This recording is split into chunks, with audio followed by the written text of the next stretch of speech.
നമുക്കറിയൂല. ശാസ്ത്രകാരന്മാർ ഏറ്റവും കൂടുതൽ പരിഭ്രമിച്ചു പോയ ഭയങ്കരമായ സ്റ്റണ്ണിങ്, ഏറ്റവും കൂടുതൽ അത്ഭുതപ്പെടുത്തുന്ന ഒരു വാർത്തയാണത്. ഈ ലോകത്തിന് സെന്റർ വേണ്ടേ? ഇങ്ങനെ ലക്ഷക്കണക്കിന് മില്യൺ കണക്കിന് പ്രകാശവർഷങ്ങൾ ദൂരമുള്ള താരസമൂഹങ്ങളാണ്. ഇതിനൊക്കെ ഒരു കേന്ദ്രം വേണ്ടേ? ഭൂമിയുടെ കേന്ദ്രം കഅബയാണ്, പരിശുദ്ധ കഅബയാണ്. കഅബയുടെ നേരെ മുകളിൽ അല്ലാഹുവിന്റെ റസൂൽ സ്വല്ലല്ലാഹു അലൈഹി വസല്ലം പറഞ്ഞ ബൈത്തുൽ മഅമൂർ ഉണ്ട്. സുബ്ഹാനല്ലാഹ്. മഹാനായ ഖതാദ റളിയല്ലാഹു തആല അൻഹു ഇമാം സുദ്ദി റഹ്മഹുല്ലാഹ് റിപ്പോർട്ട് ചെയ്ത ഒരു ഹദീസ് ഉണ്ട്. അന്ന റസൂലുള്ളാഹി സ്വല്ലല്ലാഹു അലൈഹി വസല്ലം ഖാൽ, അവിടുത്തെ അസ്ഹാബിനോട് ചോദിച്ചു, ഹൽ തദ്റൂന മൽ ബൈത്തുൽ മഅമൂർ, അല്ലാഹുവിന്റെ ബൈത്തുൽ മഅമൂർ എവിടെയാണെന്ന്, എന്താണെന്ന് നിങ്ങൾക്കറിയുമോ? ആകാശലോകത്തെ ഒരു പള്ളിയാണത്. ഖാലു അല്ലാഹു വറസൂലുഹു അലം, ഞങ്ങൾക്കറിയില്ല നബിയേ. ആ നേരത്തെ ഖാല സല്ലല്ലാഹു അലൈഹി വസല്ലം അവിടുന്ന് പറഞ്ഞു കൊടുത്തു, ഫഇന്നഹു മസ്ജിദുൻ ഫിസ്സമാ, അത് ആകാശ ലോകത്തുള്ള ഒരു പള്ളിയാണ് ബൈത്തുൽ മഅമൂർ.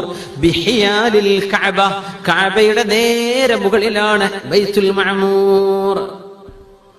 ലൗ ഖറ ലഖറ അലൈഹാ, ബൈത്തുൽ മഅമൂർ എങ്ങാനും പൊളിഞ്ഞു വീണാൽ അത് വീഴുന്നത് കഅബയുടെ മുകളിലേക്കായിരിക്കുമെന്ന് റസൂലുള്ളാഹി സ്വല്ലല്ലാഹു അലൈഹി വസല്ലം.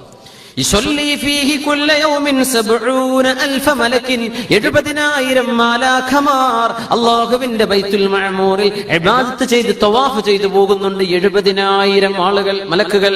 ഇദാ ഖറജൂ മിൻഹു ലം യഊദു ആഖിറ മാ അലൈഹിം, അവിടുന്ന് പള്ളിയിൽ നിന്ന് അവരുടെ തവാഫും അവരുടെ ഇബാദത്തും കഴിഞ്ഞ് ബൈത്തുൽ മഅമൂറിൽ നിന്ന് ഓരോ ദിവസത്തെയും 70,000 മലക്കുകൾ പുറത്തു പോയാൽ പിന്നെ ഇവർ ആ പള്ളിയിലേക്ക് വരാറില്ല.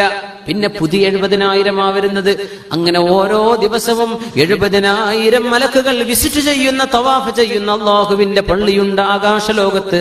അതിന്റെ പേരാണ് ബൈത്തുൽ മഅമൂർ എന്ന് റസൂലുള്ളാഹി സ്വല്ലല്ലാഹു അലൈഹി വസല്ലം. ഭയങ്കരമായ ഹദീസാണ്.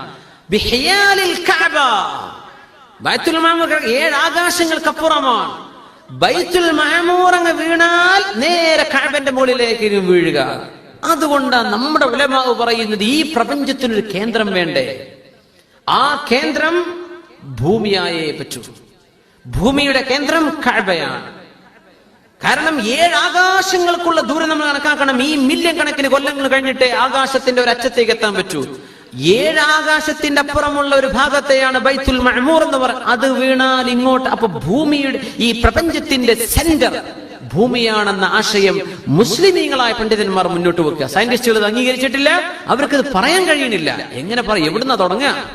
അറ്റങ്ങൾ മുഴുവൻ മനസ്സിലായാലല്ലേ ഇതിന്റെ സെന്റർ കണ്ടുപിടിക്കാൻ പറ്റുള്ളൂ. ഇപ്പൊ നമ്മൾ ഈ ഹാള് മൊത്തം 4 ചുമര് അറിഞ്ഞാലല്ലേ ഇതിന്റെ സെന്റർ എന്തെന്ന് അറിയാൻ പറ്റൂ.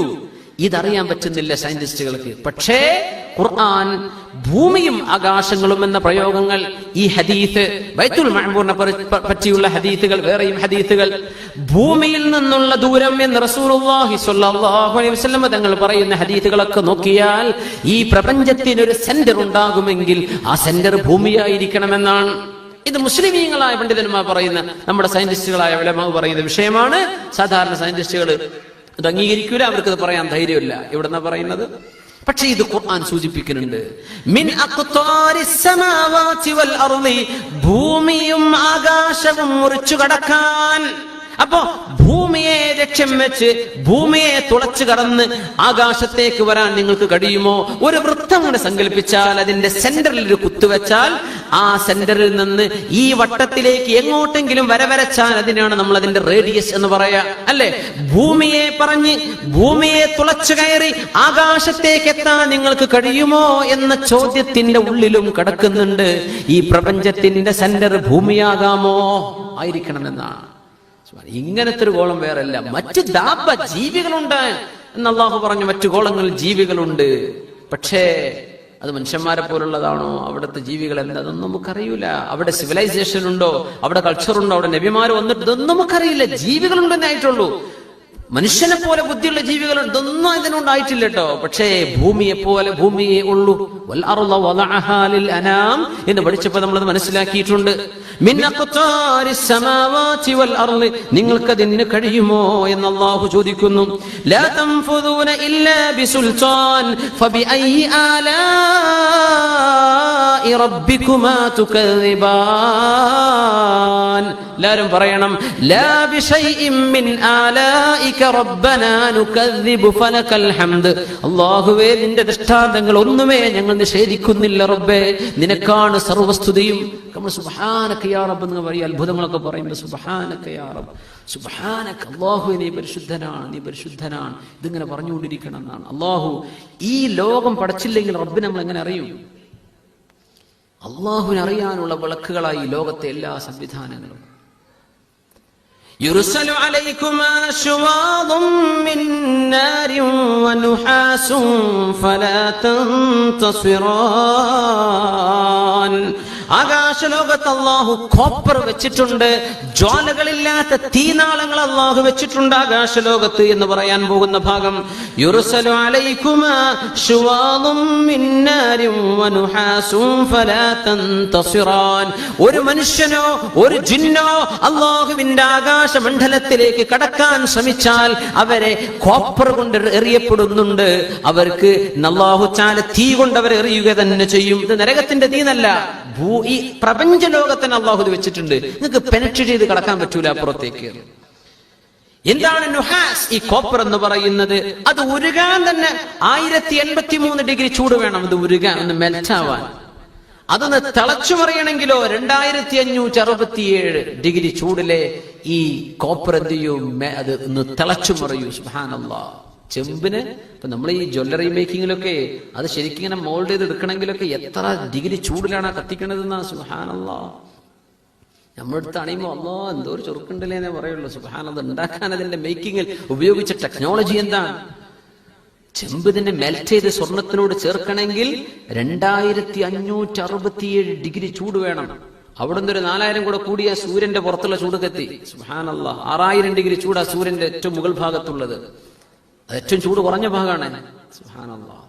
2567 ഡിഗ്രി ചൂടില കോപ്പർ മെൽറ്റ് ആവുക. യുർസലു അലൈകുമാ ശുവാദും മിൻ നാരിൻ വനുഹാസ്. നുഹാസ് കൊണ്ട് നിങ്ങൾ അല്ലാഹു എറിയുന്നുണ്ടെന്ന് പറയുന്നു. ബിഗ് ബാങ്ങിന് ശേഷം, മഹാവിസ്ഫോടനത്തിന് ശേഷം അള്ളാഹുവിന്റെ പ്രപഞ്ചത്തിൽ ഇതുപോലെയുള്ള അത്ഭുതങ്ങൾ രൂപപ്പെട്ടിട്ടുണ്ട്. ഈ ഇരുമ്പുണ്ടായത് അങ്ങനെയാണ്. ഇൻഷാ അല്ലാഹ് സൂറത്തുൽ ഹദീദ് ഒക്കെ പഠിക്കുകയാണെങ്കിൽ ഇരുമ്പിനെ സംബന്ധിച്ച് വരുന്ന ഭാഗം ഉണ്ടെങ്കിൽ വഅൻസൽനൽ ഹദീദ്, ഭൂമിയിലേക്ക് ഇരുമ്പ് വന്നത് സ്പേസിൽ നിന്നാണെന്ന ഖുർആന്റെ പ്രയോഗം. വഅൻസൽനൽ ഹദീദ്, ഇരുമ്പിനെ നാം ഇറക്കുകയാണ് ഉണ്ടായത്. അയൺ എന്ന് പറഞ്ഞ സംഗതി ആകാശ ലോകത്തു നിന്ന് ഭൂമിയിലേക്ക് വന്നതാണ്. ഭൂമി നിങ്ങളുടെ മണ്ണിൽ കാണുന്ന ലവണങ്ങളെ പോലെ അതിന്റെ ഉള്ളിൽ എത്തിയത് വർഷങ്ങളോളം ഇരുമ്പിന്റെ മഴ പെയ്തുകൊണ്ടാണെന്നാണ്. ആ മഴ സ്പേസിൽ നിന്ന് വരണം. സുബ്ഹാനല്ലാഹ്. അത് വളരെ കോംപ്ലിക്കേറ്റഡ് ആയിട്ടുള്ള വിഷയമാണ്. കെമിസ്ട്രിയോ ഫിസിക്സോ ഒക്കെ കൈകാര്യം ചെയ്യുന്ന ആളുകൾക്കാണ് അതിന്റെ ശരിയായ ടേംസ് ഉപയോഗിച്ച് പറയാൻ പറ്റുള്ളൂ. ഇരുമ്പിന്റെ അംശങ്ങൾ ആകാശ ലോകത്തെ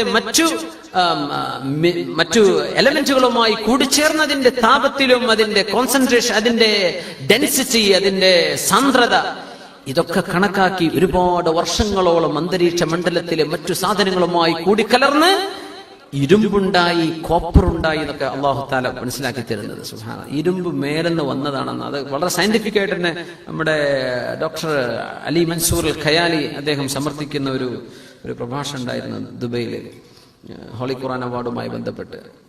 അൻസൽനൽ ഹദീദ്, ഇരുമ്പിനെ സംബന്ധിച്ച് മാത്രം.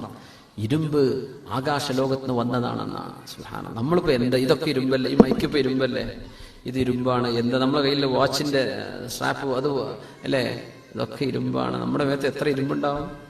ഇതൊക്കെ ആകാശലോകത്ത് നിന്ന് വന്ന സംഗതിയാണെന്ന്. അത് ഭൂമിയിലെത്തി, ഭൂമിയുടെ ഉള്ളിൽ നമ്മളത് എടുത്ത് റിഫൈൻ ചെയ്യാണ്, നമ്മളതിനെ മാനുഫാക്ചർ ചെയ്യുന്നുണ്ട്, സാധനങ്ങൾ ഷേപ്പ് ചെയ്യുന്നുണ്ട്. ഇതൊക്കെ ഹൽക്കാണ്, നമ്മൾ ഷേപ്പ് ചെയ്യാണ്. സുബ്ഹാനല്ലാഹ്. ഇരുമ്പിനേക്കാളും ഭയങ്കരമാണ് കോപ്പർ. കാരണം ഇരുമ്പിന്റെ വെയിറ്റ് ഏകദേശം 54 മില്ലിഗ്രാം. അതിന്റെ കണക്ക് പ്രകാരം 54 വരുന്നത് നുഹാസ്, കോപ്പറിന് വരുന്നത് 63 ആണ്. സുബ്ഹാനല്ലാഹ്. ഇരുമ്പിന്റെ അതിന്റെ അറ്റോമിക് നമ്പർ 26. പക്ഷേ നുഹാസിന്റേത് 29 ആണ്, 29 കോപ്പറിന്റേത്. ഭാരത്തിൽ കൂടുതലാണ്.